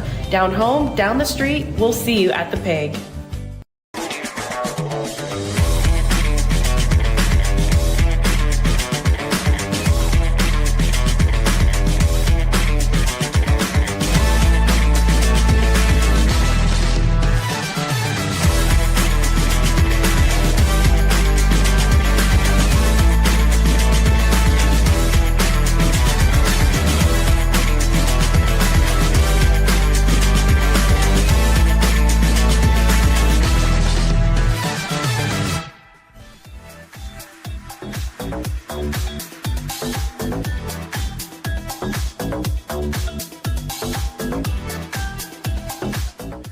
Top 5 Tuesday continues here on Main Street Sports Today, presented by the Tennessee Orthopedic Alliance of Columbia. In our final segment, Wade and I will be giving you our top 5 NFL draft busts, so stick around for that. Right now, we are in the grab bag. We're in our bag, and Trevecca didn't have to get deep in its bag to come up with a successor for Kevin Carroll, who went from the Murfreesboro Road area to 12th Avenue as the new Lipscomb coach.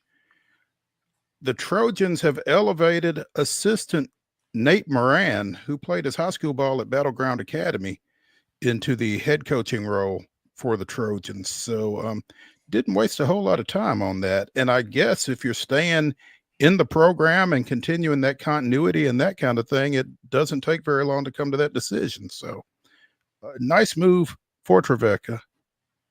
And with that, the dominoes that began with Villanova firing Kyle Neptune come to an end. Feels like we finally reached the end of that wild kind of trickle-down effect. And what do they call it? The butterfly effect? Yeah, baby. Butterfly in the Indian Ocean just flapped his wings, and Nate Moran ends up as the head coach at Trevecca. And good move. Like you said, continuing the success, continuing the pedigree. This seemingly checks all the boxes. A guy who's got some great chops, fun, kind of fiery coach. They don't produce any more episodes, but he was the co-host on Mind of a Coach, which is a good basketball coaching podcast for a couple of years. Friend of the show, Will Martin, he was on his staff at Missouri Western for a little bit.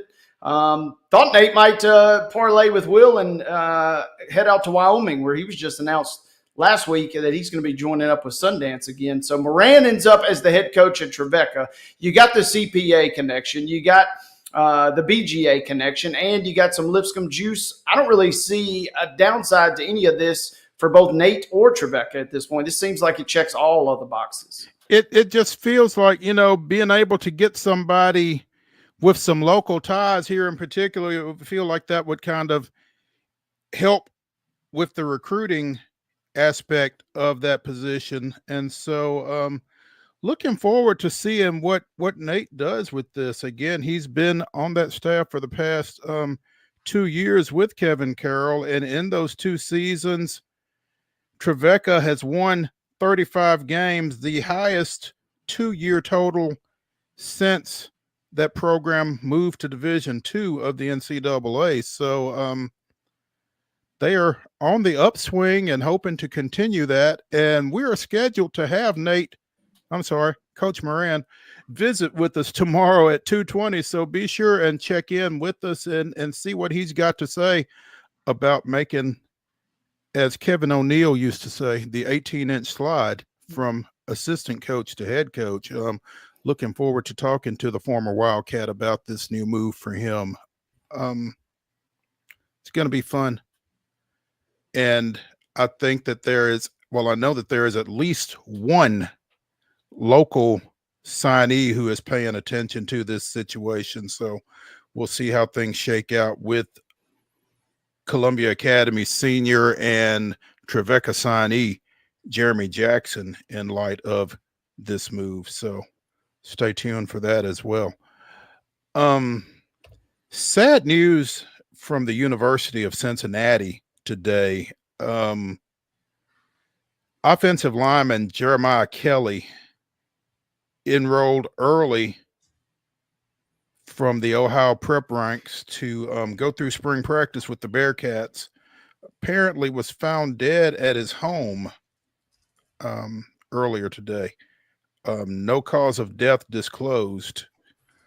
3-star out of Avon High School. The team went 16-0 his senior season. But again, no indication of what happened to the 18-year-old. The Bearcats football family is heartbroken by the sudden loss of this outstanding young man. In the short time Jeremiah has spent with our team, he has made a real impact, both on the field and in the locker room. My prayers are with the Kelly family and those who had the pleasure of knowing Jeremiah, and before he even got a chance to play a game, that's just tragic, man. Yeah, sad news all around. Sad for the family, obviously, and then sad for the extended family of Cincinnati, who not only was getting, by all accounts, a good football player, but also getting a bright young man. That is tough. Yeah. I mean, you never like to hear about anybody dying, but it just feels like it really hits different when it's a young person, man, just getting started in whatever it is that they're doing. You just kind of think about what they had the opportunity to accomplish and what was lost with that, and what impact that they had the opportunity to have, and that kind of thing. And it's just hard to wrap your head around, and not knowing what took place makes it even tougher, I think. So again, our thoughts are with the Kelly family and the Cincinnati athletic community in their loss of Jeremiah Kelly. You mentioned the NBA playoffs kind of ramped up last night. We finally got some decent ball games. We got some more intriguing matchups coming tonight, I guess. But Detroit and the Clippers each evened their series last night. Detroit beating the Knicks 100-94 at MSG, and the Clippers edging Denver 105-102. Welcome back, Kawhi, right? Yeah, he was lights out, and it was so fun to watch him doing his thing. And I posted this last night on socials. Give me 7 games of Clippers Nuggets, and then have both teams advance somehow, and then give me Clippers and Nuggets for the rest of the playoffs. Whether it's the Thunder, the Cavs, or the Celtics, that seems like the only 3 champs. I'm not necessarily even concerned with that, but give me every game of Clippers Nuggets imaginable. Last night down the stretch, just absolutely Kawhi vintage performance. And man, when he's playing, now granted, he's playing a lot of minutes with that first game going into overtime, and then he goes for 39 minutes last night. But when he's at his best, he is still in that conversation of maybe one of the best players in this league. And man, he was deep in his bag last night. Epic win in what has been an epic series, just 2 games in thus far. And it's crazy, man, because we started this season and he was limited. He did not get a lot of time, might not have gotten any time with Team USA this past summer. I mean, there were concerns about his injury situation, and now we get to hear where he goes 15 of 19 from the floor, 39 points, and pushes the Clippers into an even series with the former champion Nuggets. I mean, a year removed, right? Yeah. And, this is not the same Nuggets. And obviously we talked about, they're dealing with some coaching / front office turmoil. So, I mean, this is not the same Nuggets, but this is still a team that's got Jokic, the best player in the world. And so, I mean, the fact that he is dragging them as far as he's dragging them is commendable. But that's what's made this series so fun to watch. You've got Jokic in his bag. Leonard is doing his thing. It's early in the playoffs, so we still get the good James Harden. Once you get to game 6 and 7, that's when he kind of starts disappearing, or later in the postseason. But Zubac is also playing well. This guy had a double-double again last night. He's got some crazy streak, like 16 straight double-doubles. It has been electric. LA probably in many regards felt like they should have gotten game 1, had to settle for that overtime loss, but they got it last night. Denver, meanwhile, in some regards, feels fortunate that it's only 1-1. And the Tide is this LA Clippers version playing like this. Not saying they're going to win the West, but it certainly gives them a great shot. The question just will be, can Harden sustain it? And then physically, how much more can we get out of Kawhi? If he is at this level, they will be really, really tough to beat. In 36 of his last 81 playoff games, that's nearly half, Kawhi has scored at least 30 points. Yeah, I mean, when he's out there, and at that level, when he locks in, he is as good as it gets. I mean, we talk about playoff Jimmy, but clearly there's playoff Kawhi as well. So Milwaukee and the Pacers continue their series tonight. Pacers holding on to a 1-0 lead. Bucks get some reinforcements. Dame is expected to play tonight. Going to be real interesting. We're talking about the same. We see the states of the two franchises. We saw the deep vein thrombosis diagnosis for Wemby, and he shut down for the rest of the season. We're not taking any precautions there. Milwaukee, meanwhile, Dame being a super competitor, hyper competitive, he's going to try and get out there. I'll be real curious to see how many minutes he plays. I'll be real curious to see what kind of role he plays tonight. Even if he's out there, it feels like Milwaukee is going to be up against a tough. I just feel like the Pacers are better whether he's out there or not, top to bottom. But he is capable of going nuclear, especially from downtown. And if they can kind of get that version of him, that might be enough to scratch a win tonight, and it could maybe get them back in this series. Has not played since March 18th due to that blood clot situation in his right calf. So, like you said, how long and how effective when he is on the floor he can be out there will be worth keeping an eye on. So Minnesota and the Lakers, OKC and the Grizzlies also in game 2 tonight. Minnesota ambushed the Lakers out on the West Coast in game 1.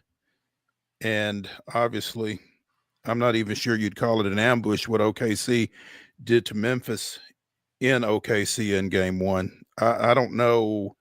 You've pretty much said this is a 4-game series, haven't you? Yeah, 4 games. I mean, it was belt to ass the other night. I mean, there ain't no other way to put it. The Grizzlies got smoked, but it was to be expected. Memphis has been trending so downward toward the end of the season. They hadn't beat OKC all year. It was not going to be and the pretty. Injuries. I mean, yeah, but Wells being out there was only going to do so much. I mean, it's going to be uphill. John, maybe not at 100%, but it doesn't matter. OKC is just a killing machine, and not a great matchup. On that other hand, though, Minnesota getting game 1, it felt like this series was destined for 6 or 7 no matter what. That kind of maybe furthers it. If the Lakers can't make some adjustments, they're going to be in a world of trouble early in this series. I do think they find a way to maybe make just enough adjustments on the defensive end, especially. If you give up 21 threes, it's a wrap. I mean, there ain't no ifs, ands, or buts there. But if they could keep that number down, maybe claw to win. You feel like you're due for a vintage LeBron game at some point in this series. Presumably that leads to a win. And maybe you get Luka going. I know he had 37 the other night, but he was kind of just gunning for his own shot at times. And when he is capable of getting everybody else involved, that's where maybe they could sneak up and get a win. I'll be fascinated by this one tonight. I don't think Minnesota wins, and I think we're still destined for 6 or 7.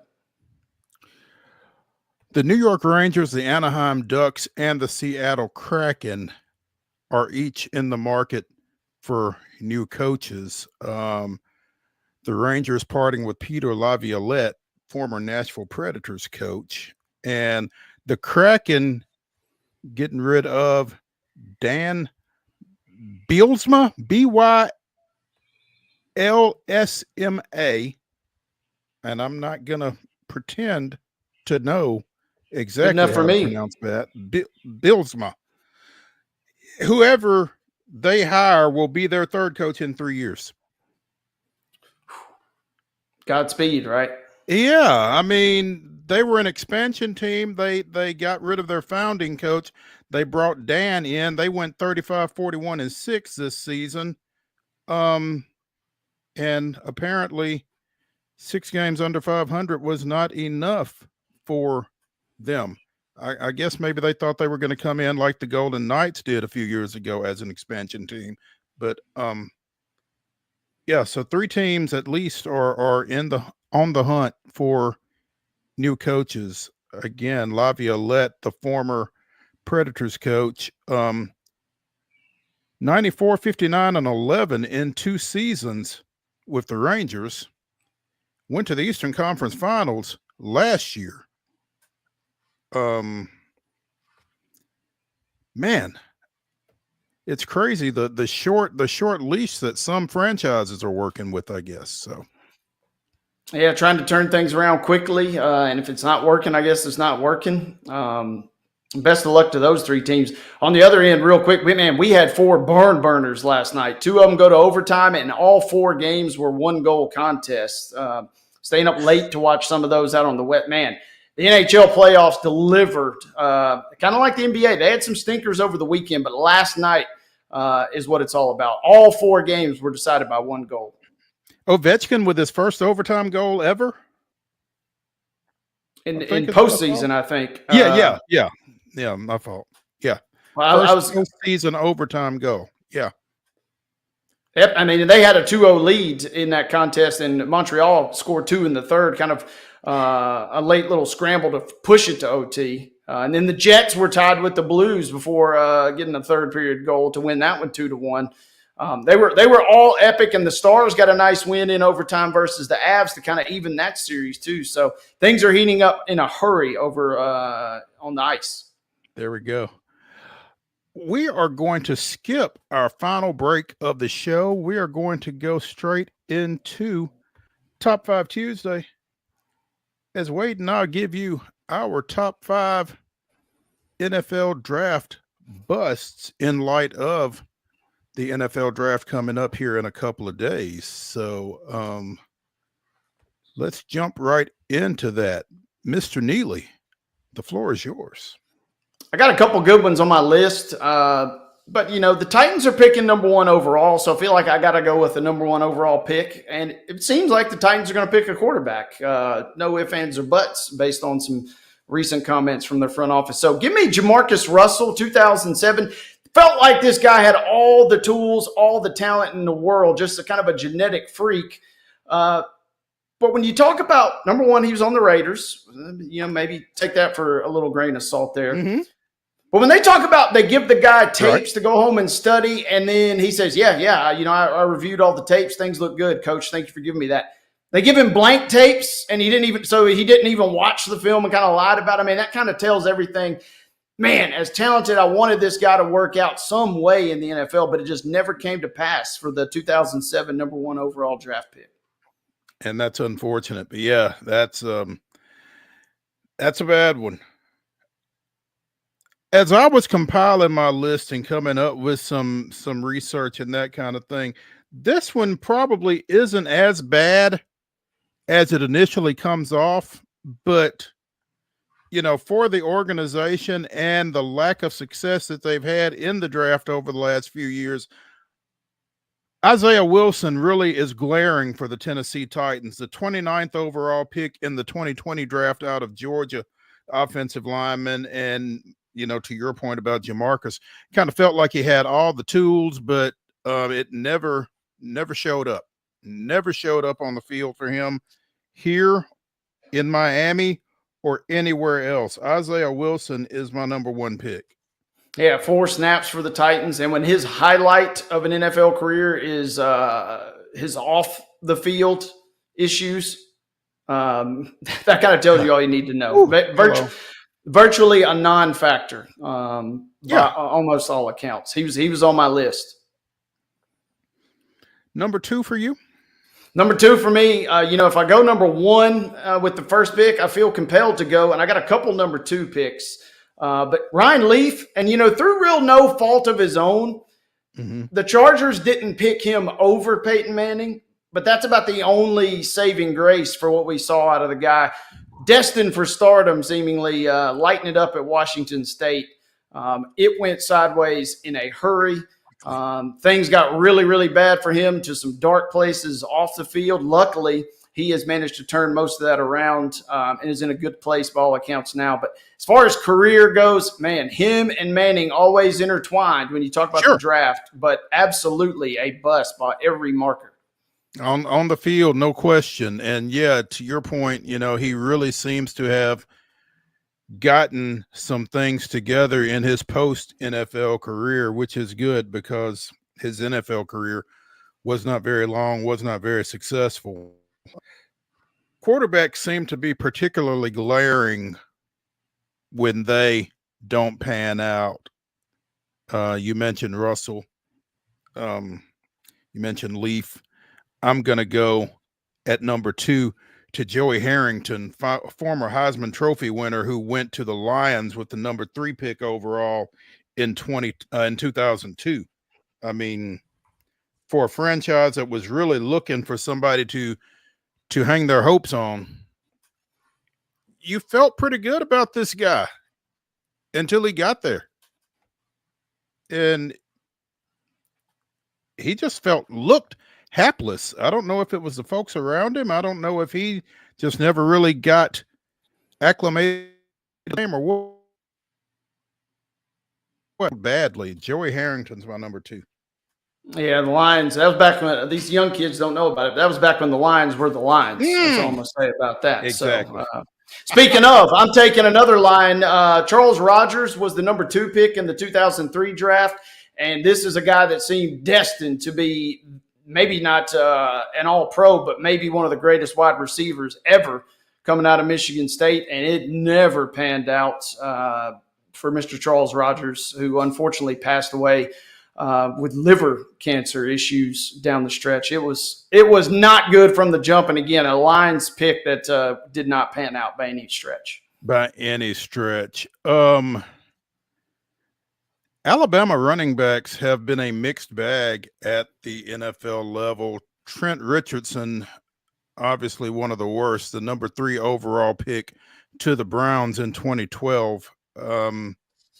Last you heard, he was playing in some minor league, I think. Yeah, it just never did work for him either. And I don't know if they, just come out of college with no tread left on the tires except for Derrick Henry and Mark Ingram, but it didn't Richardson in Cleveland or anywhere. He's my number 3. Yeah, 4 out of 19 picks by the Browns on Wikipedia under draft bust. Take that for what it's worth. Speaking of busts and speaking of wide receivers, Justin Blackmon for the Jaguars in 2012, another electric receiver that you had high hopes for, did not pan out. Did I see where he got arrested recently? And he does not look a thing like an NFL wide receiver. At all. Not at all. Not at all. Is that music? Oh, goodness. Yeah, we got to hurry. My number 4 is Todd Marinovich, the robo quarterback out of USC, again to the Raiders. Number 5? Number 5 for me, I got to go Zach Wilson. I don't need to say much more about it. There you go. My number 5, another quarterback, Art Schlichter, kicked out of the league for gambling. Enough said. That's going to do it for Top 5 Tuesday here on Main Street Sports Today, presented by the Tennessee Orthopedic Alliance of Columbia. Join us again at 2 o'clock tomorrow. We'll see y'all then.